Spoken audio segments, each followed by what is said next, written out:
In today's episode, I'm going to be looking at advanced stats across the NBA, what they mean, and how we can potentially use them in fantasy basketball. Michael Bolton. Let's get to it. Let's get to it indeed.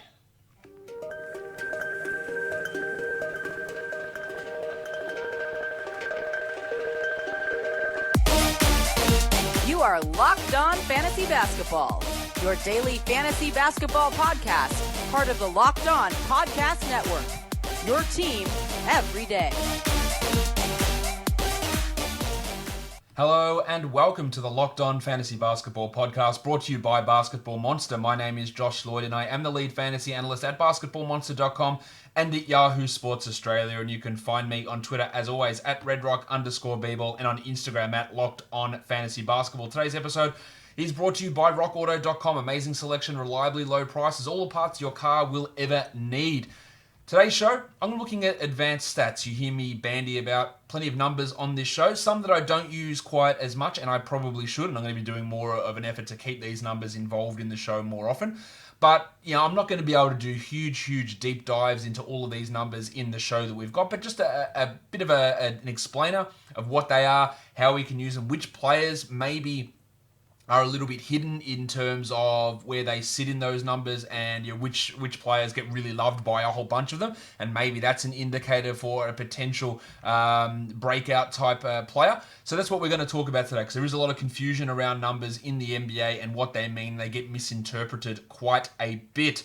Let's have a look at the first one of these stats that I'm going to have a look at, and it is the fairly basic or the fairly ubiquitous one that I use anyway, and that is true shooting percentage. And if you don't know what true shooting percentage is, it is a shooting percentage number that takes into account the value of three-pointers and the value of free throws into that mix. So it's an overall efficiency metric. League average is around 57-58% usually.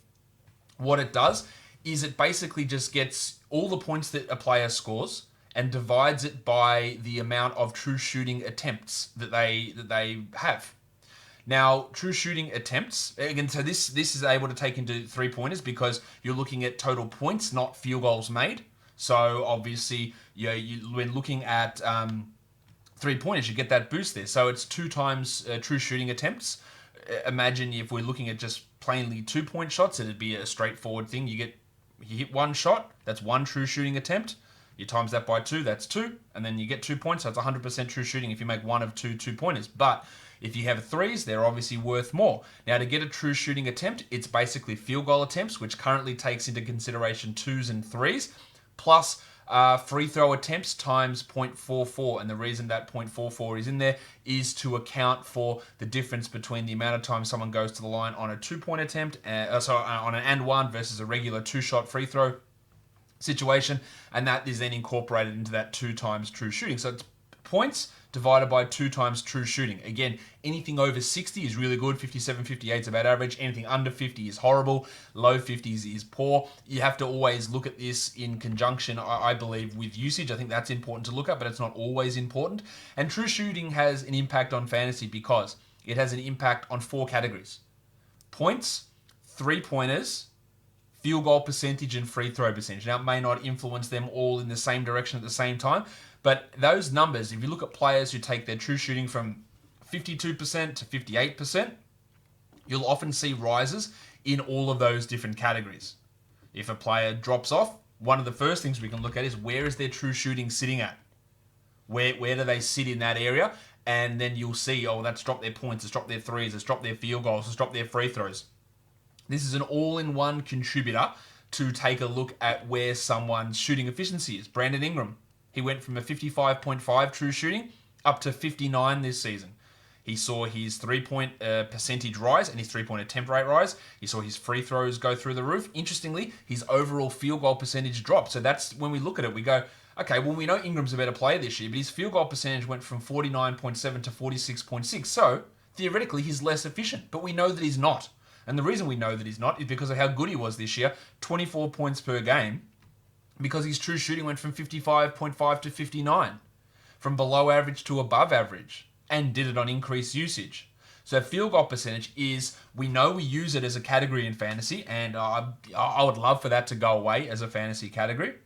But in terms of impact of a player, it really doesn't tell the story. True shooting is something we should be looking at a lot more. Just want to quickly touch on PER as a number because it is probably one of the most widely known advanced numbers. John Hollinger, of course, podcaster on the Locked On Podcast Network, invented this number quite a while ago. PER is not as useful anymore. It used to be really, really good. It doesn't have any really future predicting abilities.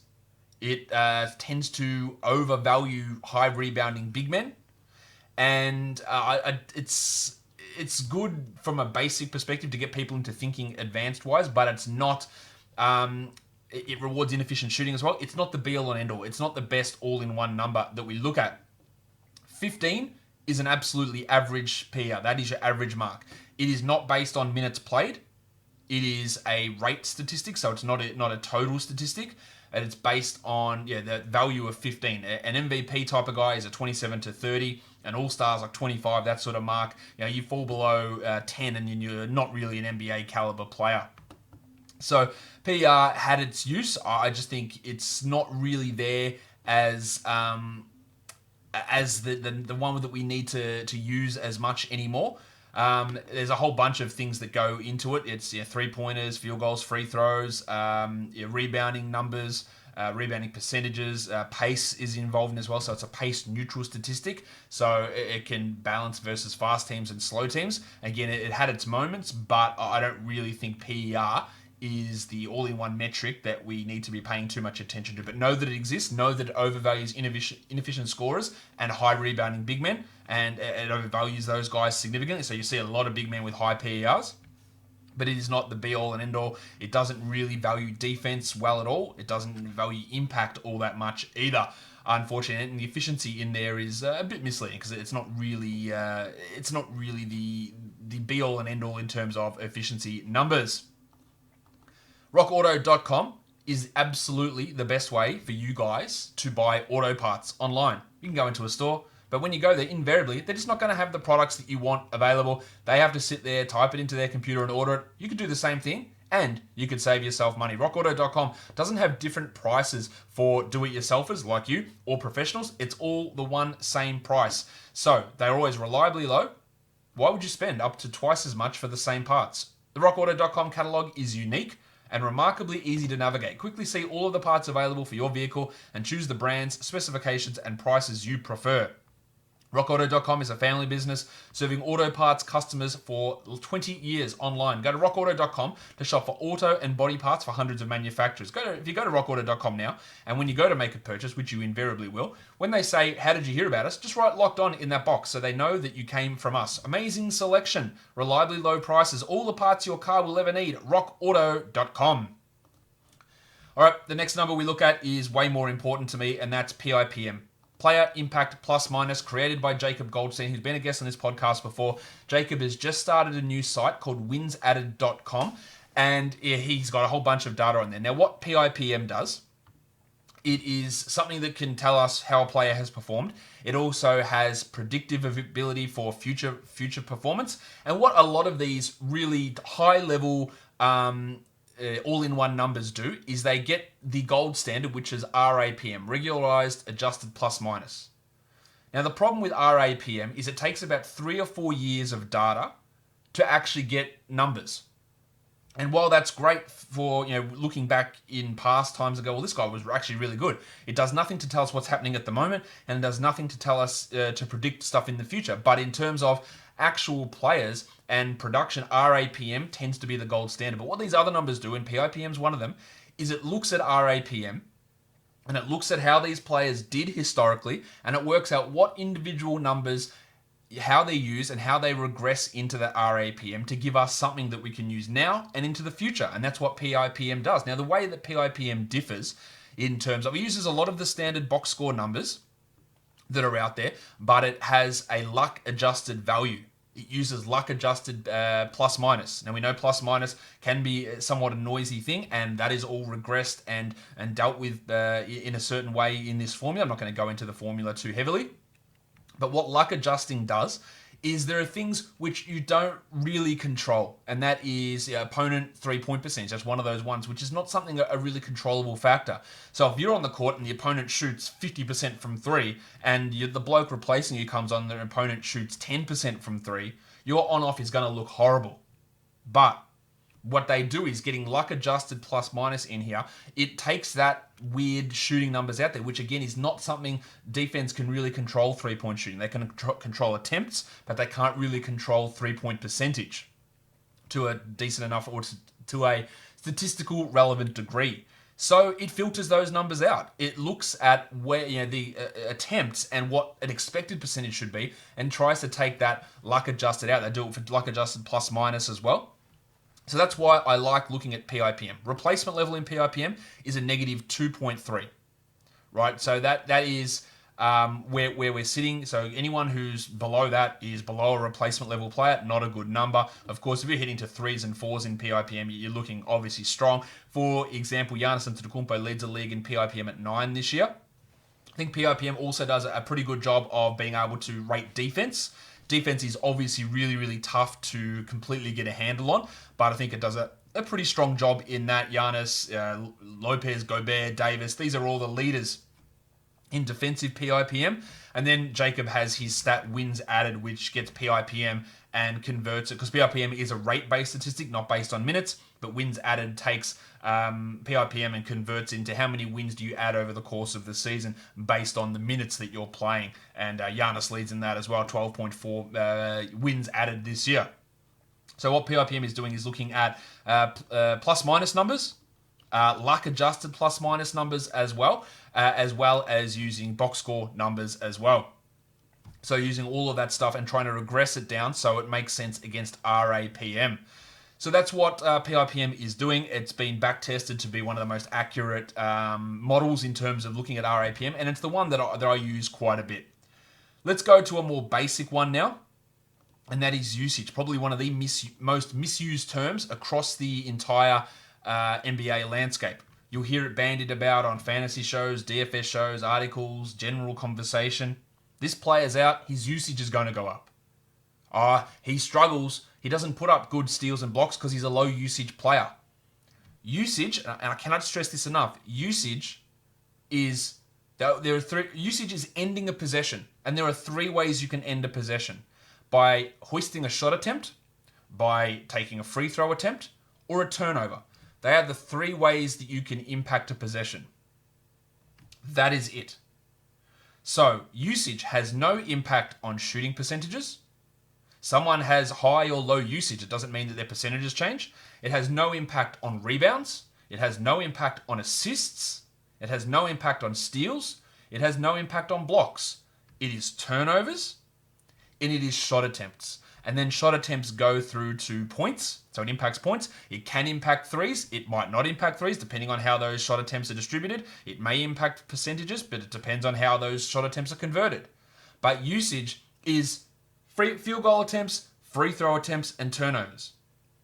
The theory is there's 5 people on a court at once. There's 100% of possessions, of course, because every possession's there. So on average, all 5 players on a team should be using, if it's an average scenario, that's what average is, each player uses 20% of possessions. So 20 is the average number. Anything above 20 is above average. Anything below 20 is below average. But you see often that and especially so now, that players, the very, very good players, are putting up really high usage numbers. Giannis' usage, 37%. Doncic's, 37%. Harden, 36%. So many guys. There's 13 blokes with a usage over 30%. 14 guys over usage over 30% this season. Because the ball is being funneled into the hands of the best players. And then those other guys, who we see a lot of these low usage players, putting up smaller numbers. These starters who played big minutes. Dorian Finney-Smith, 13%. Mitch Robinson, 13%. Daniel House, 13%. Maxi Kleber, 13%. Daniel Tice, 15%. Jarrett Allen, 15%. Gary Harris, 15%. So, significantly below average numbers there for usage.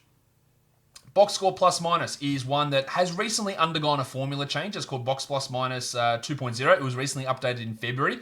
And there's a massive article about it on Basketball Reference, which I think is really interesting to read.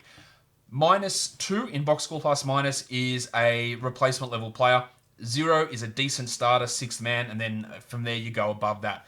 What it does is, again, it looks at, it's a rate stat, it's a per 100 possession stat, it's not a minutes-based stat. League average is defined as 0, which is that decent starter, 6th man sort of a role. But what it does is it looks, again, at all of the information in the box score. Now, I think it does a really, and it tries to regress it against RAPM, like we talked about, with RAPM being that gold standard type of number.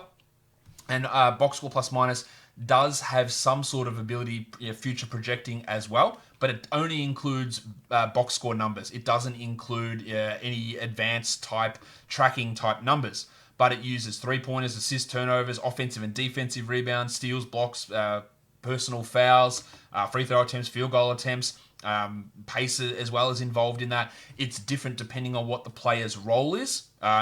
Centers and point guards and wings are all valued differently. So, assists are rated much higher for a center versus what they are for a point guard, because that's what they're expected to do. So the value of getting an assist out of a center is rated higher there. The value of getting a block out of a point guard is rated much higher than it is getting it out of a center. There is a huge article, again, here over on Basketball Reference, because it is their stat, talking about it and how they regressed it against RAPM and the correlation. So it is really good. I think when we're looking at BPM, we should be looking more at offensive BPM, because there are some deficiencies in defensive box score plus minus, because the only defensive stats they're using really are steals and blocks, and maybe you count rebounds in that, and they don't necessarily look entirely at how good defense is. Giannis leads the league in box score plus minus this season. Harden, Kawhi, LeBron, Davis, Doncic. Like, it's a pretty strong top 6 there. In offensive box score plus minus, Harden, Lillard, Giannis, Doncic, Towns, LeBron, Kawhi, and Trae Young. So I think that's relatively fair numbers. Defensively, you've got Giannis at the top, then Chris Dunn, Anthony Davis, Brook Lopez, but then you got Dante DiVincenzo coming in 5. We're going to talk about him a bit later. Patrick Beverley, Kawhi Leonard, Ben Simmons. But a lot of that is based on steal rate and block rate for these guys. That's why you see Dunn and Beverley and DiVincenzo up as high as they are, because it is not just, it's not completely based on total defensive impact. Box score plus minus also has a wins added type thing, which is called VORP, which is taking box score plus minus and converting it into a minutes played type situation. Replacement player in it averages out, so it gives you a value over a replacement player. So Giannis is a 6 over a replacement player. He, I think, it's James Harden that leads the league in VORP at 6.3, mainly because he has played almost 500 extra minutes compared to Yanni this season. So box score plus minus, a pretty good all-in-one number. Something I've been talking about that I want is a fantasy category is hustle stats. I think I've talked about it on the show before, but this is what hustle stats are. It's all the things that we've never really tracked before, but now we can. Screen assists. So when you set a screen to get a bloke open so he can nail a shot, screen assists. Right. Strong number. The leaders in the league in that, Domantas Sabonis, Rudy Gobert. 7 a game. Gobert, teams get 16 points off Gobert's screen assists per game. That's huge. Deflections. Obviously what that is, deflecting the ball away, whether it goes out of bounds and then the other team still retains possessions, but deflections. Fred VanVleet, Drew Holiday. That makes sense with how they play defense. Then Ben Simmons, they're the top 3 in that. Loose balls recovered. Anthony Davis, we know he's got a propensity to dive into the crowd to get loose balls, and the numbers show up. 1.9 loose balls per game. Ben Simmons, Ayton, Zion, Embiid, Giannis, they're your top few. So I think that is an interesting number. Charges drawn. Mo Wagner leads the league.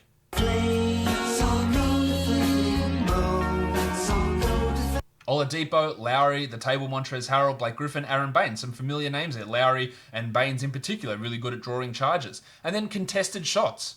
Brook Lopez, 19 contests per game. Gobert, Ayton, Whiteside, Zach Collins in his limited time. Who contests the most three-point shots? Pascal Siakam. And, interestingly, DeAndre Ayton. These hustle stats really, really favour Ayton. I'd like to see hustle stats either put into fantasy as individual categories. There's probably too many. I do screen assists, deflections, loose balls, charges, and contested shots. There's 5 categories. Or finding a way to put them all together into one number and go, this is what you do. These are the blokes who are doing these extra things to help teams win. So that's what hustle stats are. RPM. Now, we don't know the exact formula for RPM because it is an ESPN number. But like these others, it uses RAPM and regresses back. It's a rate stat again. I think I'm a little bit further out on RPM than I am on PIPM, and another one that we're going to talk about later. But it has been recently changed with the new format. But it uses some other advanced box numbers. It uses the standard box numbers, but it also uses some more defensive-based metrics like opponent field goal percentage when guarding that player, time of possession, tracking data type stuff. So that's all very different to what box score plus minus does, which just uses the box score numbers. And the reason box score plus minus is called box score plus minus is because it uses box score stats to regress back to a RAPM type figure and try and work out a player's value that way, not using raw plus minus, which is a little bit misleading, I know. RPM still has some issues that PIPM addresses, and that is the way that opponents shoot threes or shoot free throws, which are completely defensively independent, but RPM still has an impact on that, because it does use plus minus numbers in there as well. So they're valuable to look at, but I place a little bit less value on RPM than I do some of these other numbers. Win shares is another number you've heard me reference. I'm probably going to get away from using win shares. I'm not as big of a fan of it anymore. It tries to give your team success. So it gets the team's wins and divides it based on a value of stats. I think it obviously favors teams that win more because it's getting a team's wins and then dividing it up. I'm not totally keen on this as the be all and end all of winning impacts. There is a big article on it. I think it's got some decent enough value to look at as part of a puzzle. But I don't think that win shares is something that has got a huge amount of fantasy value. Raptor is probably the newest one of these. In fact, it is the newest one of these. It's 538's all-in-one metric. It stands for Robust Algorithm using player tracking and on-off ratings. So it uses your standard plus-minus numbers. It's a plus-minus stat. How the player contributes to his team's offense and defense per 100 possessions, like RPM, like PIPM, like box score plus minus. It does all of that. It uses box score numbers, it uses on-off numbers, but it uses advanced stuff as well. It uses advanced player tracking numbers. There's a whole massive article on it over on 538, which is really a long read, but also an impressive read to go through and have a look what it all means and where all these players sit. But there's a lot to digest when looking at it, but it uses things like the value of rebounds and it tries to regress those things. Like, is it more important to get a rebound? Like offensive rebounds on layups and dunk attempts are a lot easier to grab than offensive rebounds on mid-ranges. So if a player is getting their offensive rebounds just based on a guy, say like a Yucca Pirtle, who gets a lot of his in close, like that value pulls back a little bit because that you're expected to get offensive rebounds off layups. So it tries to take it into consideration that. It takes into consideration the value of spacing. So if a player, and they use this designation, if a player is taking a lot of their shots from three in a contested or highly contested, or more realistically, that most of their three-pointers aren't uncontested, that means that opposing teams really fear them as a shooter. So if a lot of your three-point shot attempts are not wide open, then you have got a huge spacing value because people are getting out there and closing out. If you're taking threes, the Rajon Rondo effect, some might say, you're going in at 39% and you're taking three a game, but they're all wide open, then do you actually help spacing at all? Because no one's actually getting out there to guard you. Some are going in, low volume, but you're still crowding the paint and double teaming other players. So that's what Raptor takes into account. It takes into account the value of shots. Are you taking them contested? There's so many different things. Usage, time of possession, your field goals, are they assisted? And the value, or what they say is, if you're giving value to someone giving an assist, then if a player is making their shots purely off assists, then there's got to be some penalty there. So, and it highly values players who can create shots that aren't assisted, I think, which makes sense. It also has expected value of shots, of where you're taking the shots. If you've got a dunk, the expected value is 1.83. If you're taking a mid-ranger, the expected value is 0.8. So how far above that and below that are you? And that's how good are you at that? The amount of passes that you make. Offensive rebounds, where you're getting those rebounds, as I mentioned already. the specific value, and the same goes for defensive rebounds. The defensive ability on defending threes. Turnovers. Are you getting turnovers in isolation? Are they fouls? Are they live ball turnovers? That sort of stuff has an impact. Starting fast breaks. Drawing penalty fouls. There's a whole bunch that they do, and it really does a lot more defensively. So I think when we're looking at defensive numbers, Raptor is really, really strong in that, and I think PIPM is pretty strong in that. But Raptor's the newest one, and if we have a look at the leaders in the Raptor stat for this season, if we look at, James Harden is a plus 9.5, then Kawhi, then Giannis, LeBron, Doncic, Towns, Gobert. I think all of these numbers pretty much make sense. So if I'm going to look at them, I think PIPM and Raptor are probably the two most important advanced stats to pay attention to. I think Hustle's one that has value in fantasy.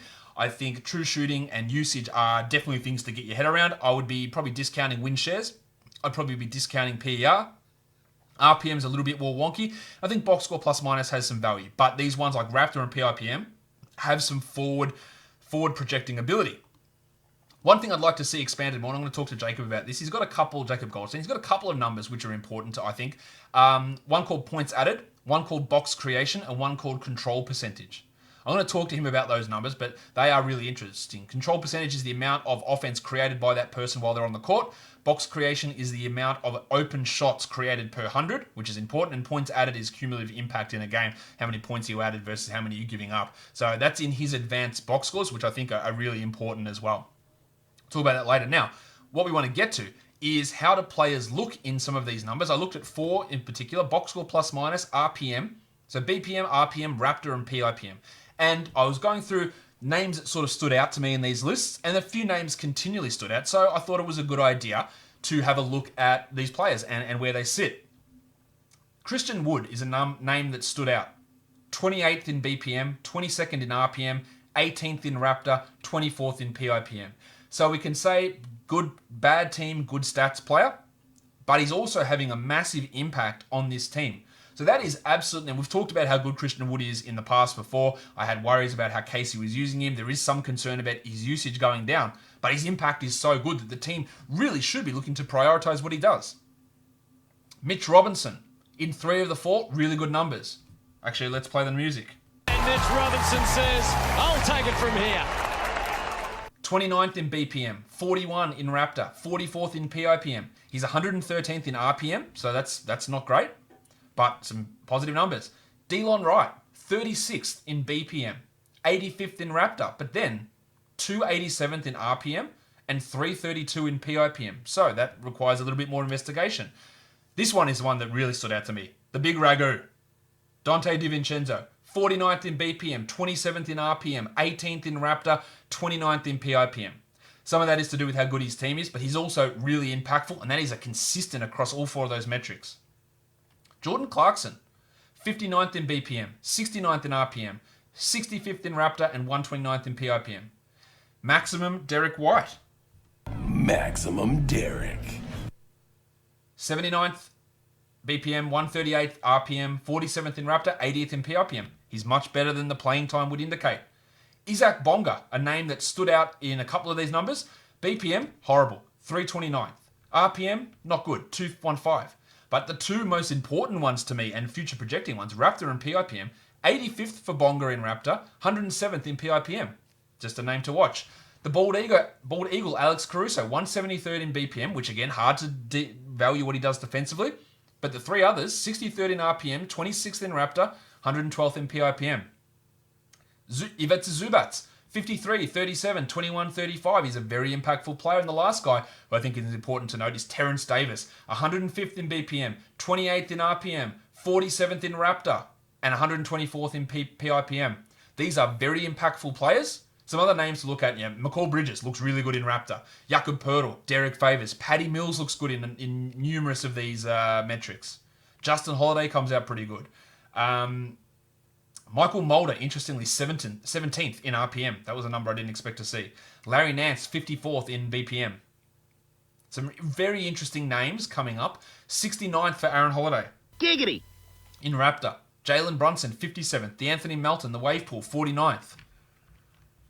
I'm gonna have a real crack at trying to get all these things into a workable database and looking at how this stuff works future projection wise. But there's a lot to look at, and these names are just names to watch. And we talked about before: Terence Davis, Derek White, Christian Wood, Dante DiVincenzo, who I've been talking about all season, Ivica Zubac, guys to watch. That if roles open up, there's a real chance of some big numbers coming out from these guys because they are very impactful players. That'll do it for my brief intro. I highly recommend you go read the article if you've got any sort of statistical based mind.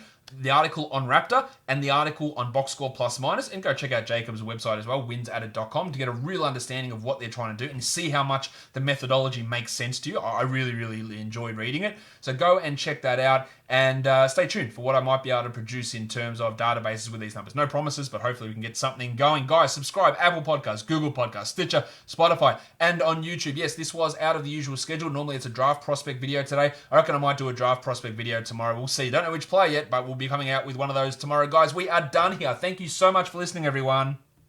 See ya.